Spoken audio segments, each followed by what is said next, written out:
In a game which Chelsea had an XG of 1.68, created 5 big chances and had 21 shots at goal, it's weird to see the general consensus from the match is that Chelsea played poorly.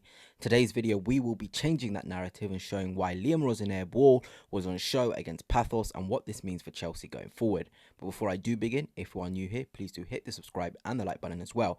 But let's get on with the video. Low blocks are the kryptonite of pretty much every team. It doesn't matter if you're Man City, it doesn't matter if you're Arsenal, Bayern or Barcelona. Low blocks are very difficult to break down. And I think Chelsea's philosophy to break down Pathos low block was actually quite interesting.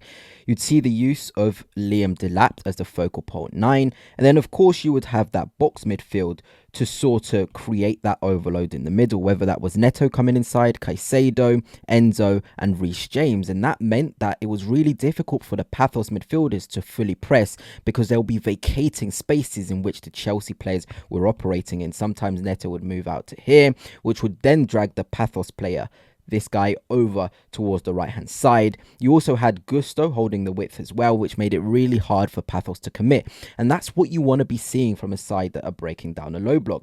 In this specific passage of play, we're about to see the deployment of deep runners after playing intricately and forcing the ball to your 9. In this passage, we're going to see Reece James force the ball into the 9. And because you've got this box of Caicedo, Neto and everyone in around the ball, it means you're able to sort of play really quick sort of fast balls, and the deep run of Hato as well was influential. So here we do it. Reece James about to force the ball into the 9, and you can already see Liam Delap is ready, holding off his man, and this is what Chelsea need from their 9 if they're able to break down these low blocks with the philosophy that Liam Rosenior has. So it goes up to Delap. Delap then takes it into his spell, and you can already see here, look at the bodies in and around Delap ready to pick off. You've got Caicedo and you've got Neto coming inside the pitch, and then that deep runner on the last line, Hato. And the reason why the left back is the one that is on the last line is because it's harder to track someone making a movement deeper to inside the pitch, and that's why you don't see Garnacho inside in this specific sequence. Other times it was Gusto deep run, Neto holding the width. Other times it's Garnacho deep run, Hato holding the width. It's just about alternating and constantly confusing your opponents, and that's what Chelsea were able to do. So this ball from Delap, as he just takes it into a spell, is going to go back to Caicedo. Caicedo will receive, and then you can see the deep runner on the last line staying on side Hato. And I think Hato's improving as time goes on. He wasn't obviously going to be sort of bang on it straight away, but his understanding of and timing of movements in the final third is genuinely quite impressive. And Caicedo, I think, had a really nice game. He plays this through to Hato. Hato's then in, and this is exactly the scenario you want to have. And look at Gusto, he's already celebrating because that's a great passage of play from Chelsea into your 9, because you've got a box midfield to be in and around the ball. Pick off of the 9. Caicedo's the further advanced one. Sometimes he'll be the one playing the first initial ball that Reece James did. Then you have your left back making the deep run into the last line of the opposition's defense and then taking a shot off at goal. And in the end, the keeper, who I think was absolutely superb, by the way, made the save, and Chelsea weren't able to score from this. But that is what Liam Rosenior ball is all about. Your 9 being physical. You know, the Drogba type of 9 would have been so good in this sort of system and way of playing. Delap does really well here, and Chelsea probably should have got a goal from it. Here is another sequence we're about to see. A ball was fizzed in again to Delap, and people will talk about Delap not having that much of an impact in the game. But these are two sequences where we see the impact of having a 9 who can receive back to goal and play off the players in and around. And you can already see this time the box is a little bit sort of spaced out, but that's what it's all about. Sometimes the box will be spaced out, and then it's up to those players further up to be quickly in and around the ball. Enzo in this specific sequence is going to be influential in and around Delap to feed off of him.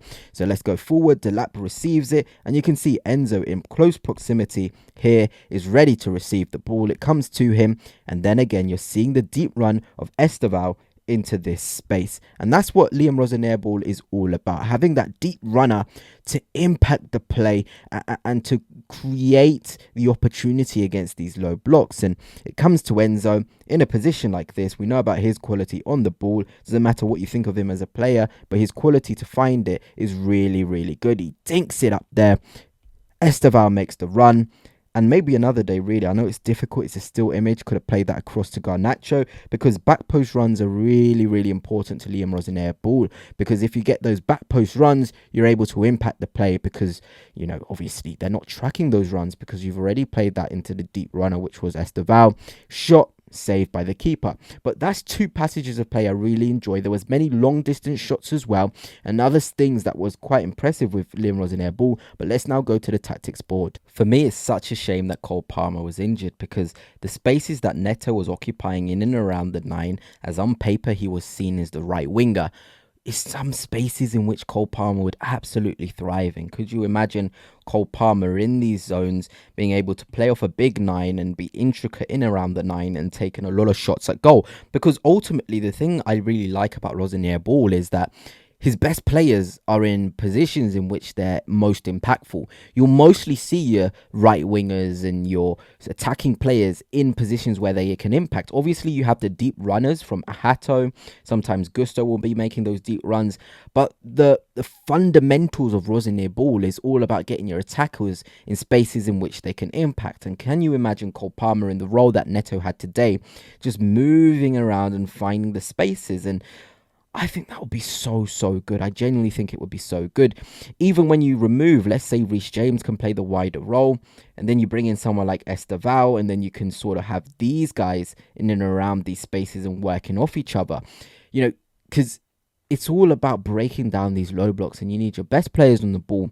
Esteval inside the pitch, him roaming was so impactful. I genuinely think it was so impactful. And I think he showed today, like, if it is a Caicedo Fernandez pivot, Caicedo James pivot, you can trust Palmer and Esteval to be in front of that against a low block. And then you've got two players who are geniuses in the final third in terms of creation, in terms of creating separation and creating.